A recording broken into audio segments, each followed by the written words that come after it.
ನಮಸ್ಕಾರ. ನಾನು ಸುಧಾಮೂರ್ತಿ. 5ನೇ ಸೆಪ್ಟೆಂಬರು ಓಣಂ ಹಬ್ಬದ ದಿನ ನನಗೆ ಒಂದು ಫೋನ್ ಬಂತು.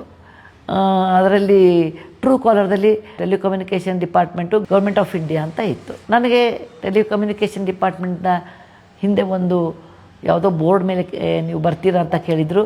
ನಾನು ಆಗೋದಿಲ್ಲ ಅಂದಿದ್ದೆ. ಬಹುಶಃ ಇನ್ನೊಂದು ಸರ್ತಿ ಅವ್ರು ಕೇಳಿದ್ದಾರೆ ಅಂತ ಇಟ್ಕೊಂಡು ನಾನು ಫೋನು ಎತ್ತಿದರೆ ಆಚೆಗೆ ಒಂದು ಹುಡುಗನ ಧ್ವನಿ ಬಂತು. ನಿಮ್ಮ ನಂಬರು ಇದೇನಾ? ನಾನು ಹೌದು ಅಂದೆ.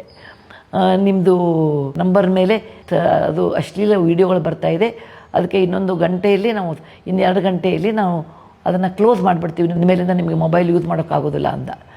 ನನಗೆ ಬಹಳ ಆಶ್ಚರ್ಯ ಆಯಿತು. ಮೊದಲನೇದಾಗಿ ಅಂಥ ಅಶ್ಲೀಲ ವೀಡಿಯೋಗಳು ನಮ್ಮ ಕಡೆ ಇಲ್ಲೇ ಇಲ್ಲ. ಎರಡನೇದು, ಹಾಗಿದ್ದರೆ ನಾನು ಕರೆದು ಇವರು ಆಫ್ ಯಾಕೆ ಮಾಡ್ತಾರೆ ಅಂತ. ಅದಕ್ಕೆ ನಾನು ಕೇಳಿದೆ, ಅದೆಲ್ಲ ಇರಲಿ, ನಿಮ್ಮ ಹೆಸರೇನು, ನೀವೆಲ್ಲಿಂದ ಫೋನ್ ಮಾಡ್ತೀರಿ? ನಾನು ಸೆಂಟ್ರಲ್ ಸರ್ಕಾರದ ವತಿಯಿಂದ ಮಾತಾಡ್ತಾ ಇರೋದು, ಟೆಲಿಫೋನ್ ಡಿಪಾರ್ಟ್ಮೆಂಟಿಂದ ಮಾತಾಡ್ತಾ ಇರೋದು. ನಿಮ್ಮದು ಜನವರಿಯಲ್ಲೇ ನೀವು ಆಧಾರ್ ಕಾರ್ಡ್ ಕೊಟ್ಟಿದ್ದೀರಾ ಅಂದರು. ನಾನು ಆಧಾರ್ ಕಾರ್ಡು ನನಗೇನು ಗೊತ್ತಿರೋದಿಲ್ಲ, ನಾನು ಕೊಟ್ಟಾಗಿಲ್ಲ. ಅದನ್ನು ನಾನು ಸೆಕ್ರೆಟ್ರಿ ಕೇಳ್ತೀನಿ, ಯಾಕೆಂದರೆ ನಾನು ಹೆಚ್ಚಿನ ವೇಳೆಯಲ್ಲಿ ಬೇರೆ ಕೆಲಸದಲ್ಲಿ ಇರ್ತೀನಿ. ಅದು ನನಗೆ ಗೊತ್ತಿರೋ ಮಟ್ಟಿಗೆ ನಾನು ಕೊಟ್ಟಿಲ್ಲ ಅಂದೆ. ಅಷ್ಟೊತ್ತಿಗೆ ನನ್ನ ಸಹಾಯಕಿಯಾದ ತೆರಿಸಾ ಸ್ಟೀಫನ್ ಬಂದರು. ಅವ್ರು ಹೇಳಿದ್ರು, ಮೇಡಮ್ ಇದನ್ನು ತಕ್ಷಣ ಅದನ್ನು ಕಟ್ ಮಾಡಿ, ಯಾಕೆ ಅಂದರೆ ಅವನು ಆಧಾರ್ ಕಾರ್ಡ್ ಕೇಳ್ತಾ ಇದ್ದಾನೆ. ಆಮೇಲೆ ನಾನು ಕೇಳಿದೆ, ನೀವ್ಯಾರು?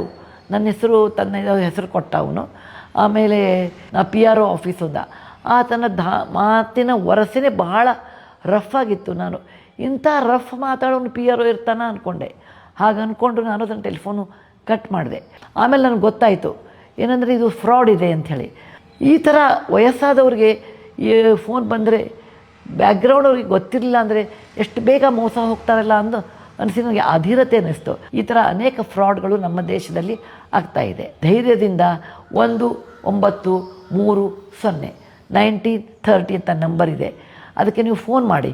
ಅವರು ನಿಮಗೆ, ನೀವು ಕ್ಯೂದಲ್ಲಿ ಇದ್ದೀರಾ ಅಂತೇಳಿ ನಿಂತ್ಕೊಳ್ಳಿ. ಅವ್ರು ತಿರ್ಗಾ ನಿಮ್ಮನ್ನು ಕೇಳ್ತಾರೆ.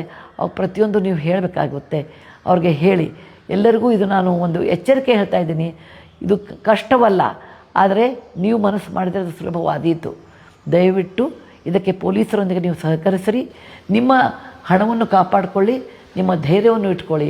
ಫ್ರಾಡ್ ಆಗುತ್ತೋ ಇಲ್ಲೋ ಅಂತಕ್ಕಿಂತ ಮುಂಚೆ ಮಾತಾಡೋ ವ್ಯಕ್ತಿಯ ಧಾಟಿ ಮೇಲೆ ತಿಳ್ಕೊಳ್ಳಿ.